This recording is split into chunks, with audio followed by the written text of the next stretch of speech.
Bonsoir à tous, j'espère que vous allez excellemment bien. Aujourd'hui on se retrouve pour parler voile, pour faire le débrief de cette journée de la Transat Jacques Vabre, journée du 12 novembre. On va revenir un petit peu sur tout ce qui s'est passé aujourd'hui, un petit peu hier soir, comme on le dit, sur ces 24 dernières heures par rapport à l'ancienne vidéo. N'hésitez pas à vous abonner à la chaîne, à réagir dans les commentaires, à mettre un pouce bleu, à partager la vidéo sur les réseaux sociaux, notamment auprès de vos proches, si vous pensez que ça peut les intéresser. Dans les commentaires, n'hésitez pas à me dire qui vous a plu, qui vous a déçu sur ces 24 dernières heures, ce que vous pensez de la course en ce moment de Banque Populaire, du finish, du côté du ZIL Team ou ce qui se passe du côté des IMOCA ou des classes 40 où là il y a une énorme bagarre. EPS 2.0 c'est sur la plateforme de podcast Amazon, Deezer, Spotify, Google, TikTok. Le débrief des compétitions que je peux voir en direct et on commence tout de suite. Et si vous avez les moyens et que vous voulez soutenir mon travail, vous pouvez faire un super thanks. On commence tout de suite avec cette journée du côté de la mauvaise nouvelle du jour. Un abandon, c'est du côté des classes 40. C'est le bateau Sautraplan TRS qui a eu un problème d'énergie sur le bateau, donc qui n'arrivait plus à recharger les batteries. Et qui a donc dû abandonner vu qu'un redémarrage était trop compliqué à réaliser dans cette catégorie. Donc c'est pour ça qu'ils ne sont pas repartis pour le moment.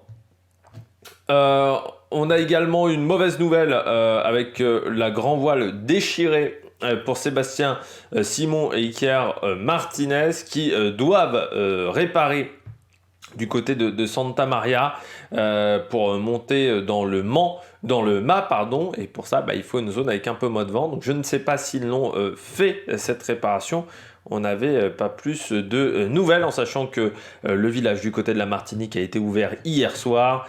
Bien entendu, il va y avoir des belles festivités ce soir, puisqu'il devra arriver dans la nuit chez nous en Europe, mais aussi dans la nuit du côté de ce final. On est à 300, moins de 300 000 du but, donc ça sera ce soir, en sachant que le vent va être un petit peu moins fort à l'approche de la Martinique, et surtout il y aura des zones de dévent, donc des zones pas faciles à passer du côté de cette catégorie. Donc on regarde tout de suite la situation de la course pour Armel Leclerc et Sébastien Josse. Encore une augmentation d'une vingtaine de mille de leur avance. Ils ont fait une moyenne là, sur les 24 dernières heures qui est assez hallucinante. Bon, elle a baissé une chouille, on était à plus de 37 nœuds. Sur les 4 dernières heures, là tout à l'heure, il y en est à 32 nœuds de moyenne sur 24 heures. C'est vraiment formidable. Et on le voit, dès qu'il y a du vent, dès que ils sont avec le vent de dos, ce bateau-là va plus vite que les autres. Ils ont trouvé un truc avec ce bateau. On sait qu'ils ont fait un énorme travail sur l'aéro. Ça a été le chantier de l'hiver. Du côté de Maxi Banque Populaire, ils ont fermé complètement le cockpit et surtout ils ont amélioré l'écoulement de l'air au niveau du carénage, notamment au niveau du bras de liaison arrière. Ils ont mis une sorte de diffuseur en fait sous le carénage, diffuseur on va dire un peu comme en Formule 1 pour tenter de canaliser l'air et surtout de l'évacuer un peu plus vite. Et ça a l'air de marcher parce que dès qu'il y a du vent de dos, bam, ils font des moyennes absolument dingues. 32 nœuds, ça allait très très vite, surtout que le vent est moyennement fort. Alors il est bien situé, il est parfaitement situé, les 3/4 d'eau, mais il n'est pas si fort que ça ce vent, mais ça se déroule très bien. Ils vont quasiment plus vite que le vent, C'est ça qui est assez formidable. SVR Lazartigue fait pas de mauvaise course. Ce bateau-là est plus polyvalent, ce qui va peut-être l'aider sur l'Arkea. Du côté d'SVR Lazartigue, ce sera peut-être même le favori, avec 31 nœuds 6 quand même sur les 24 dernières heures, comme sur les 4 dernières heures. Mais vous voyez, il perd un petit peu de temps par rapport au bateau de tête. Derrière, pas évident parce que on est dans de la pétole. Alors, Edmond Rothschild, certes, le bateau allait un peu moins vite. Par contre, ils ont fait un coup tactique avant. Alors, dans un endroit où c'était pas très intelligent, je pense, c'était du côté d'Ascension. Ils ont tenté un coup tactique, mais dans une zone où il n'y avait pas beaucoup de vent. Alors, un coup tactique dans ce genre de situation, soit ça marche, et alors là, tu prends une avance monumentale. Mais c'est quand même une grande prise de risque parce que souvent ça marche pas. Dans ce genre de cas, après, tu prends un gros retard. C'est ce qui s'est passé pour Charles Caudrelier et Erwan Israël, qui se sont retrouvés à avoir énormément de retard, plus le problème de barre qu'ils ont réglé hier, mais ça leur a fait perdre du temps, ce qui fait que leur avance est de 120 000 sur Sodebo, donc c'était à peu près le même écart hier soir, quand on avait parlé, on était à peu près sur le même écart. Par contre, il y a un bateau qui va un peu plus vite qu'eux, c'est Actual. Actual qui est à 18 nœuds 5 parce qu'il est dans un peu plus de vent. Vraiment, la porte s'est refermée devant Edmond de Rothschild parce qu'ils avaient déjà un peu de retard à ce moment-là. Alors, même s'ils n'avaient pas eu leur problème de barre, ça aurait été quand même très compliqué de suivre le rythme parce qu'ils seraient plutôt dans cette zone-là. Donc, vous voyez, il y a quand même moins de vent que pour les leaders. Mais c'est vrai que là, ça n'a vraiment pas aidé. Donc Sodebo, qui vraiment fait des bords à la limite de cette zone de DST, Actual prend un peu plus de marge. Pour l'instant, Actual revient un petit peu. Il y a moins de 100 000 quand même entre les deux. Moi, je trouve que c'est ça qui est troublant avec Sodebo. On verra à l'arrivée s'il y a eu un problème technique assez tôt dans la course. Mais je trouve quand même qu'ils n'ont jamais eu un très gros rythme. Et surtout, ils n'ont pas eu un rythme très important par rapport à Actual. Or, Actual, encore une fois, je le dis, c'était déjà pas le bateau le plus puissant en 2015. Donc aujourd'hui, avec la flotte actuelle, même si on a modifié des pièces, encore une fois, ils ont des nouveaux foils, ils ont fait des améliorations sur ce bateau, mais c'est quand même compliqué maintenant de trouver de la performance. C'est le bateau le plus ancien de la flotte. Alors certes, Anthony Marchand a fait une belle course avec Thierry Chabani, mais je me dis quand même que c'est pas... Enfin voilà, chez Sodebo, c'est assez bizarre qu'il y a eu un manque de performance comme ça sur ce bateau pendant quasiment toute la course. Parce que, à part quand il y a eu la zone de pétole pour les leaders où ils ont réussi à revenir, sinon ils se sont retrouvés toujours avec un train de retard. Ils avaient déjà 150 000 de retard au bout de 2 jours et demi, quoi, un truc comme ça. Donc c'était vraiment énorme. On regarde la météo dans les prochaines heures, donc dans les 7 prochaines heures. Vous voyez le vent qui va un peu faiblir sur la Martinique, mais qui va rester quand même plutôt assez fort. Le problème, c'est le passage du Rocher du Diamant, où là, il y a des zones de dévent et ça va pas être évident de ce côté-là pour rejoindre Fort-de-France. Ça sera pareil pour SVR, je pense qu'on les verra demain. Voilà, je pense ce soir pour Maxime de Rothschild, pour Banque Populaire, pardon. Et puis un peu plus tard, il y aura, je pense, 2h30, 3h de décalage entre les deux bateaux à l'arrivée, je pense, entre SVR et Banque Populaire. Et puis Edmond de Rothschild, demain, ça semble un peu compliqué, mais je dirais que mardi, tous les ultimes seront arrivés. Hop. On passe du côté des Ocean 50. On a retrouvé un peu de vent quand même du côté des Ocean 50 qui navigue entre 18 et 19 nœuds pour Thibaut Vauchel-Camus qui continue de cravocher avec Quentin Vlaminck. Bon, c'était un peu les favoris de la flotte. C'est dommage qu'on ait perdu Erwan Leroux et Primonial très tôt parce que, et même Luc Berry, parce qu'il faisait un bon début de course. C'est vrai que ça nous a enlevé un petit peu de densité dans cette catégorie. Derrière, Réalité augmente un petit peu son avance sur Viabilis. L'avance est quasiment de 50 000, avec un Réalité qui a pas perdu de temps par rapport à Solidaire en plus temps, avec une trajectoire un petit peu plus courte du côté du waypoint du Cap-Vert. Donc pour ces deux concurrents-là, il y aura encore une zone de transition à franchir pour Quentin Vlaminck. Là, dans les heures à venir, vous voyez, il y aura une zone avec un peu moins de vent. Mais sinon, il devrait être un peu propulsé vers la Martinique. Il y aura encore, je pense, une situation un petit peu compliquée à gérer cette nuit. Puis ensuite, le vent sera plutôt stable pour aller rejoindre la Martinique jusqu'à l'arrivée. Donc voilà, c'est encore un petit moment de travail à réaliser. Mais vous voyez quand même une belle moyenne de 18 nœuds 6 sur un bateau qui fait à peu près 15 mètres sur 15. Parce que c'est une sorte de carré, un Ocean 50, c'est rock'n'roll quand même à l'intérieur de ces bateaux-là. C'est pas les bateaux les plus confortables de la flotte, je pense que c'est même les bateaux les plus inconfortables de la flotte, donc sacré perf quand même. Pour ces trois bateaux, parce que même derrière, faut continuer en course, et je peux vous dire que c'est vraiment pas évident dans ces conditions-là. Du côté des IMOCA, toujours notre flotte coupée en deux, entre la voie nord, la voie sud. La porte qui s'est refermée du côté de la voie sud. Ça va même être compliqué pour Antoine Cornic ou pour partage, parce que voilà, ils sont un peu à la limite avec Fabrice Amédéo. On a peu parlé de Fabrice Amédéo. Certains pourraient se dire, avant on en parlait beaucoup hein, avec le bateau Matmut. Bon, je rappelle qu'il a perdu son bateau, qui était un foiler. Il est maintenant avec un bateau à dérive droite, donc c'est pas facile hein, pour Fabrice Amédéo, on va dire en termes de performance. Mais c'est vrai que même par rapport à d'autres bateaux à dérive droite, il est quand même en retrait. Hein, si on regarde Violette d'Orange, si on regarde Conrad Coleman, les écarts sont quand même importants. Alors Violette d'Orange, il a quand même une super machine hein, avec ce bateau Devenir, qui est l'ancien bateau de Jean Le Cam, qui fait 12 nœuds 7. Allez, Hublot, c'est quand même, moi je trouve que c'est un échec monumental, Alan Roura, parce qu'il a un bateau qui est l'un des anciens bateaux de Alex Thompson. C'est un bateau qui marche très bien, ce bateau-là. Il marchait très bien avec Alex Thompson. Avec Alan Roura, ça ne marche pas. C'est dommage parce que tu as un gros sponsor qui est Hublot. Tu as quand même un team où on sent qu'ils ont mis des moyens, les Suisses, pour faire une bonne équipe. Mais je ne sais pas pourquoi, ça ne marche pas avec ce bateau-là. Est-ce qu'ils n'ont pas les bons réglages? Est-ce qu'ils n'ont pas Enfin voilà, c'est assez surprenant de le voir aussi loin dans la flotte. Avec autant de moyens, les voir aussi loin dans la flotte, ça me gêne un petit peu. Louis Burton, on peut comprendre encore une fois, parce qu'il a fallu faire une pénalité de 5 heures. Ensuite, contrairement à Pip Air, ils n'ont pas tenté un coup. Mais voilà, c'est un peu dommageable. Bon, dans la voie sud,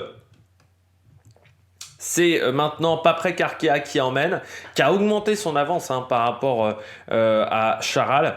Donc c'est un bateau qui va très très vite, 23,3 hein, sur les 4 dernières heures et 24,4. Donc on est sur des très belles vitesses hein, pour des IMOCA. Vraiment, quand on approche les 25 nœuds, ça veut dire que ça file du côté de ces bateaux. Vous avez également Fort People avec Thomas Ruyant, qui a fait quand même un peu plus de chemin hein, que ses petits compères. Donc c'est pour ça qu'il a un petit peu de retard désormais. Même s'il est un peu plus proche de l'orthodromie techniquement que Charal et que Paprec, parce que normalement il est un peu devant au classement, c'est parce qu'il est plus proche de l'orthodromie qui est ici, l'orthodromie. Donc c'est vrai que Charal se sent un peu éloigné. Hein. Initiative Cœur a pris un peu de retard. Ils ont fait des petites réparations. Voilà. Il y avait notamment un problème avec un puits de foil. Il y avait un foil qui avait tendance à rentrer dans le puits de foil alors qu'il ne voulait pas qu'il rentre. Donc ça nuisait un petit peu à la performance parce que forcément vous vous retrouvez avec un bateau même pas à dérive droite, donc vraiment un bateau qui a un manque de performance. Donc ils ont réglé ce problème-là. Là aussi, il a fallu le faire à l'abri, je dirais, des îles des Canaries, hein, à côté de Grande Canaria, de cette grande île des Canaries. Donc voilà, ils ont fait une petite réparation, ce qui leur a coûté un petit peu de temps. Fort Planet est pas très loin avec Sam Goodchild, avec également Maxime Sorel, et vous avez Clarisse Kramer qui longe cette DST, qui s'est un peu ratée quand même aujourd'hui. Clarisse Kramer, elle était bien dans le bon paquet, et puis là, elle a perdu un petit peu de temps. Derrière, on a Romain Athanasio, on a également Benjamin Dutreux, qui perd du temps maintenant régulièrement. Hein. Benjamin Dutreux qui avait fait un bon début de course, ça c'est un petit peu plus compliqué pour lui, avec un Giancarlo Pedoté qui récupère également un petit peu de temps hein, par rapport à certains concurrents. Et puis on a également la Micaline avec Arnaud Boissière et un beau bateau, voilà, Bureau Vallée, même si ils ont pris un petit peu de retard avec cette pénalité. Derrière, la voie nord, toujours avec du vent très violent, du vent surtout mal placé. Hein. Ça c'est le gros problème de cette voie nord. Certes, on est proche de l'orthodromie, donc c'est pour ça qu'on a des écarts énormes de 200 000. Plus de 200 000 même avec, si on regarde avec Charal, parce que c'est 300 000 d'avance pour le moment. Sauf que Charal navigue en ce moment à 14 nœuds, c'est un peu plus compliqué pour Justine Métro, mais elle se bat bien quand même. Hein. Enfin, les deux compères là, que ça soit Groupe Dubreuil et Justine Métro, je pense qu'ils se bagarrent bien. Je ne sais pas si cette voie nord va être efficace. L'idée en fait, c'est qu'il faut garder la moyenne. Le problème, ça va être cette zone-là. Hein. Où il n'y aura pas de vent pour eux. Et je ne sais pas comment ils vont s'en sortir, parce que vous avez cette dorsale là, où il n'y a vraiment pas de vent, et je pense que c'est là où ils vont se retrouver à perdre du temps, parce qu'ils vont se retrouver dans la pétole, pendant que les compères là, ils seront dans cette zone là avec du vent, et ils rattraperont leur retard. Mais si ça marche, c'était quand même culotté de leur part. Donc ils sont deux, on va dire très bien, deux foilers avec Sébastien Simon et Kier Martinez. Donc réparation, je pense qu'elle a été effectuée parce qu'ils sont quand même à 13 nœuds 7. Donc je pense qu'ils ont fait leur réparation de leur grand voile qui s'était déchiré. Derrière, on retrouve toujours le petit peloton avec Guirec Soudé, Louis Duc et Benjamin Ferré. Donc voilà ce petit peloton de bateaux. Et puis Pip Air également. Hier on savait pas trop, elle était entre deux eaux. Pip Air elle a choisi cette voie-là. Vu qu'elle a eu une pénalité de 5 heures, autant tenter un coup à un moment, tenter un coup stratégique. Ça pourra lui apporter de l'expérience également sur ce bateau-là, de naviguer dans de la mer un peu difficile pour le prochain Vendée Globe, pour savoir comment se comporte son bateau dans ce genre de conditions. Et puis on retrouve également Foussier, mon courtier énergie avec Sébastien Marcier et Sophie Faguet également dans ce groupe-là. Donc il y a vraiment un petit peloton. Vous voyez, on arrive quand même toujours à être au-dessus de 10 nœuds dans ce petit groupe-là. Donc tant qu'on est au-dessus de 10 nœuds, je dirais que c'est pas mal. Le problème, c'est là. C'est vraiment cette zone, vous voyez, sans vent, là, qui va évoluer dans les prochaines heures, qui va rester à peu près stable. Donc ça risque d'être compliqué. Si on regarde la météo dans 10 heures, il faudrait que le vent reste fort. Et vous voyez, cette zone-là de dorsale, elle est toujours stable. Alors que dans la zone sud, vous voyez, le vent a tendance même un petit peu à se renforcer dans les prochaines heures. Donc ça va être plutôt idéal pour eux. Et puis surtout, ils auront, je dirais, pas loin d'une route directe pour rejoindre la Martinique avec les Alizés. Donc ça, c'est vraiment l'idéal. Donc je suis pas sûr que ça fonctionne si bien que ça, cette voie nord. Parce que voilà, encore une fois, cette dorsale qui va leur coûter énormément de temps, je pense. Par contre, en classe 40, il y a un concurrent qui a tenté la voie nord, et là je trouve que c'est plus intéressant, c'est Achille Debout et Gilles Dasmaé qui sont sur la voie nord. Ça va peut-être un peu mieux marcher en classe 40, pour plusieurs raisons. Déjà parce que les bateaux de classe 40, se faire des moyennes à 13 nœuds en 24 heures, est déjà énorme sur ces bateaux-là. Donc c'est-à-dire que les différences de vitesse entre pas de vent et beaucoup de vent, elles sont pas si énormes que ça. Donc, pour moi, avec un classe 40, essayer de rester proche de l'orthodromie, c'est plus intelligent qu'avec un IMOCA. Un IMOCA, ça peut aller maintenant à 25-30 nœuds, presque. Quand il y a du vent vraiment très fort, ça peut aller très vite. Un IMOCA, un classe 40, quand c'est au-dessus de 15 nœuds, c'est déjà pas mal sur 24 heures. Donc là, Amaury, je trouve, a choisi une bonne situation. Et surtout, il s'est éloigné, mais il n'est pas non plus si loin que ça de la route des sudistes. L'écart est moins énorme qu'en IMOCA. Donc il va rester sur une route qui va être plutôt bonne dans les heures à venir. Donc ça c'est bien. Donc dans la voie nord, vous avez Amaris qui est toujours au large des Canaries à Frontera. Au sud, ils ont traversé les Canaries. Donc vous avez plusieurs bateaux. Vous avez donc Alagrande Pirelli qui va très vite, 12 nœuds 4. 13 nœuds sur les 4 dernières heures, avec Groupe Snef qui va un peu moins vite, 0,4. On voit quand même qu'à la Grande Pirelli, on parlait de savoir quels seraient les nouveaux plans intéressants pour les classes 40. Je pense que ce plan italien, pour l'instant, il n'y avait que 2 bateaux en classe 40 avec ce plan italien. Je pense que il va faire des profits, l'architecte de ce bateau, dans les mois à venir, parce que je pense que beaucoup vont aller chercher l'architecte d'Ala Grande Pirelli. Ça fait du bien de revoir l'Italie faire du grand large avec Giancarlo Pedote, mais de voir aussi des gros sponsors comme Pirelli venir, c'est très intéressant.